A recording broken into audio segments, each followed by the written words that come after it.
Assalamualaikum warahmatullahi wabarakatuh. Waalaikumsalam warahmatullahi wabarakatuh. Bagaimana kabarnya hari ini anak-anak? Alhamdulillah baik, Bu. Oke, untuk menghabiskan waktu agar pembelajaran kita hari ini berjalan dengan lancar, alangkah baiknya kita berdoa terlebih dahulu. Siapa ketua kelasnya di sini? Ini Pak, ini Pak. Oke, yang memimpin doanya itu ketua kelas. Silakan. Baik, untuk memulai pelajaran kita hari ini, pada ini kita membaca doa dimulai. Doa selesai. Oke, selanjutnya saya akan absen ya. Iya, Bu. Iya, Bu. Oke. Aldi, Hadir, Bu. Hasna, Hadir, Bu. Rara, Hadir, Bu. Dina, Hadir, Bu.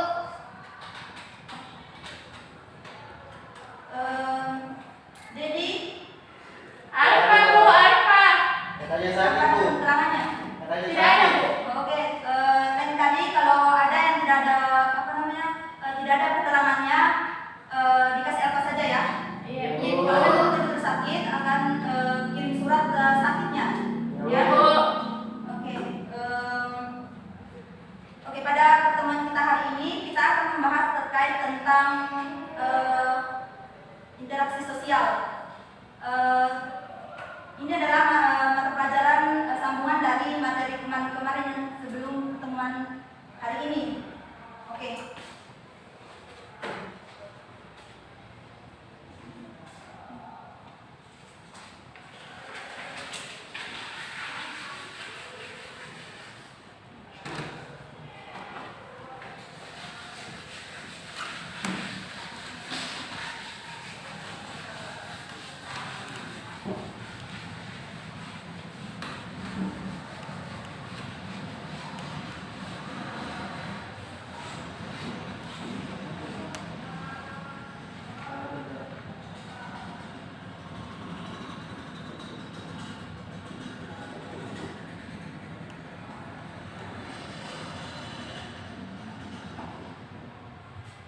Oke, sebelum kita menuju ke materi intinya, kita harus mengetahui dulu apa itu interaksi sosial. Oke, yang pertama kita bahas adalah interaksi. Apa itu interaksi?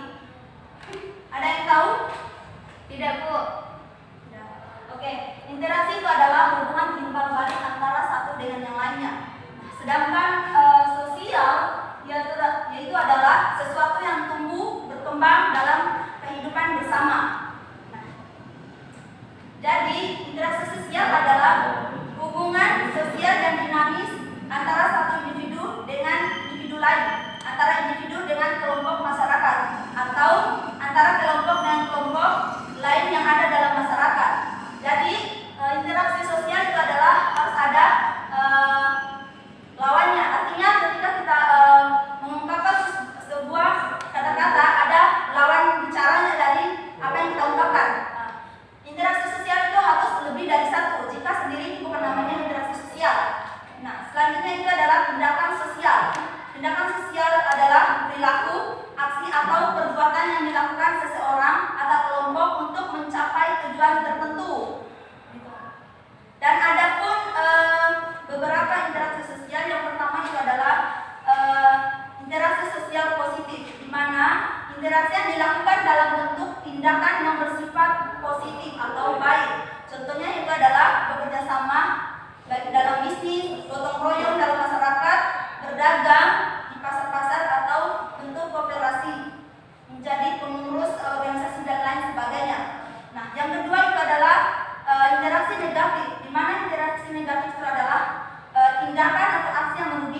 minat, dan bakat.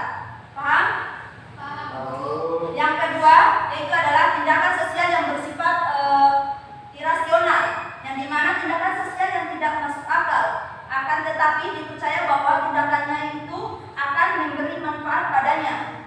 Contohnya itu adalah menerima iming-iming, menggandakan uang karena berharap mendapat keuntungan, misalnya 1 juta menjadi 5 juta tanpa upaya keras melalui dukun dan lain sebagainya.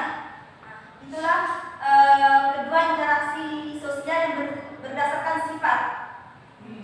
Dan ada pun syarat-syarat interaksi sosial.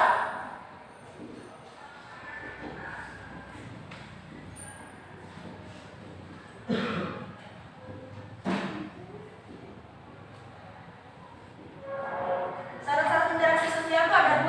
Yang pertama itu adalah kontak sosial.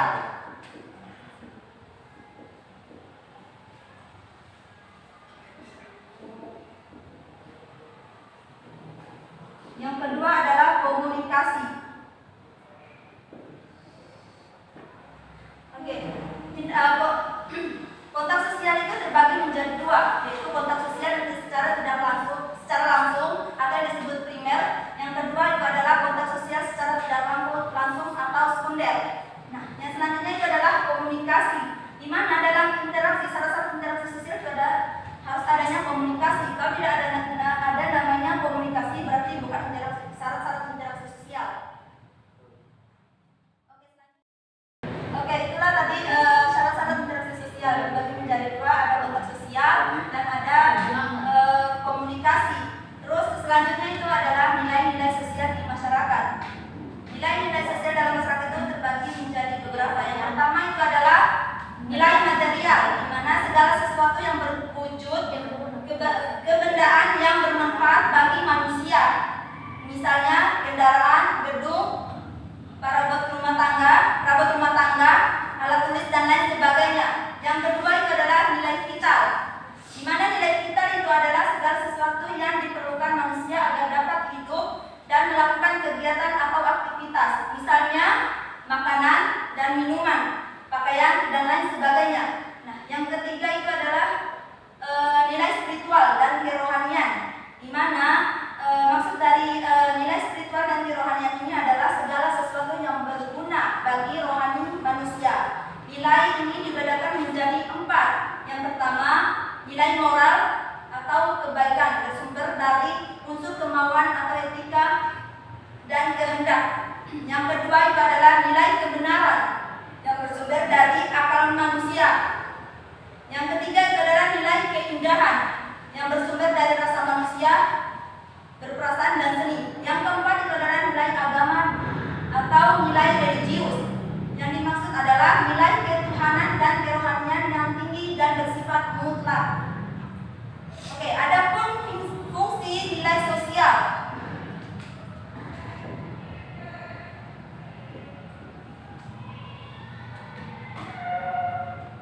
Fungsi nilai sosial. Fungsi nilai sosial itu terbagi menjadi tiga. Yang pertama itu adalah sebagai petunjuk atau pedoman yang mengarahkan orang untuk berpikir dan bertindak sesuai dengan nilai-nilai sosial yang berlaku. Yang kedua itu adalah sebagai benteng perlindungan hidup masyarakat, mencegah kejahatan atau maksiat. Nah, yang ketiga itu adalah sebagai pendorong kehidupan bermasyarakat, menuntun kepada kebaikan atau mampu menempatkan diri sebagai orang yang berbudi luhur dan kreatif sehingga disenangi dan disegani masyarakat sekitarnya. Nah, adapun norma-norma sosial di masyarakat itu terbagi menjadi 6. Yang pertama adalah nilai norma agama. Yang kedua, norma kesopanan. Yang ketiga, norma kesusilaan. Yang keempat, norma hukum. Yang kelima, norma adat. Dan yang keenam adalah norma kebiasaan atau kelaziman. Nah, ini adalah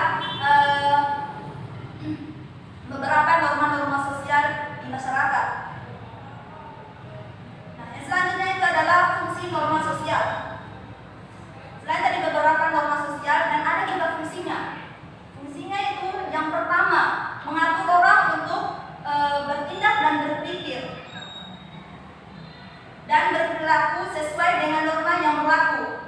Nah, yang kedua itu adalah kewajiban semua orang agar menyesuaikan diri dengan norma yang berlaku. Nah, yang ketiga, mengingat atau mengendalikan individu. Terus ada pun jenis proses sosial asosiatif. Yang pertama itu adalah jenisnya itu adalah kerja sama atau corporation. Yang kedua itu adalah akomodasi atau accommodation. Nah, selanjutnya itu adalah bentuk akomodasi.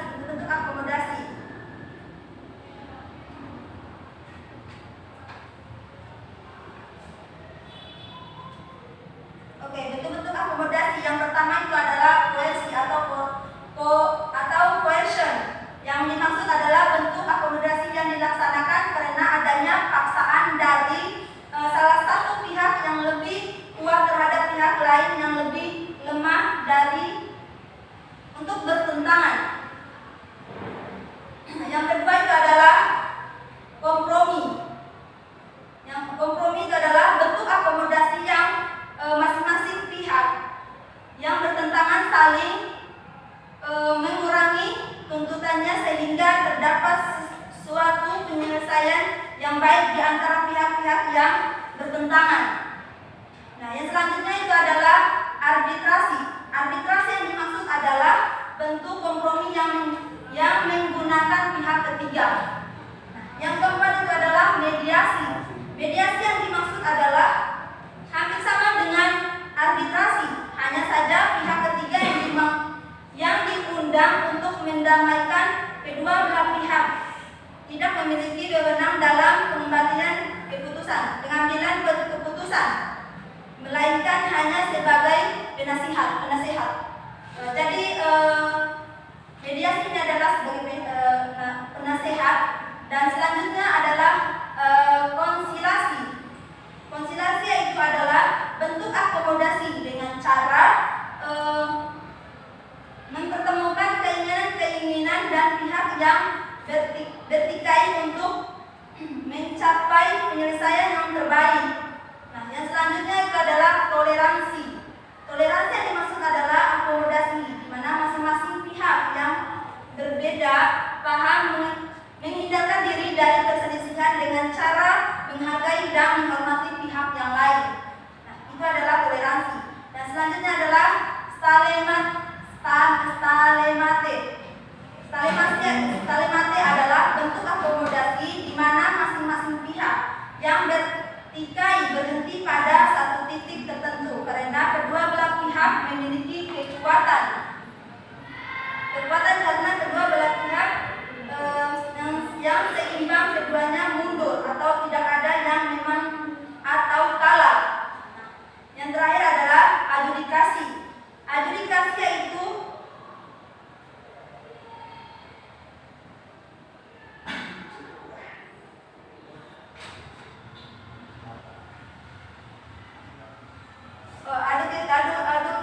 adjudikasi atau adjudication. Nah, itu tadi beberapa bentuk akomodasi.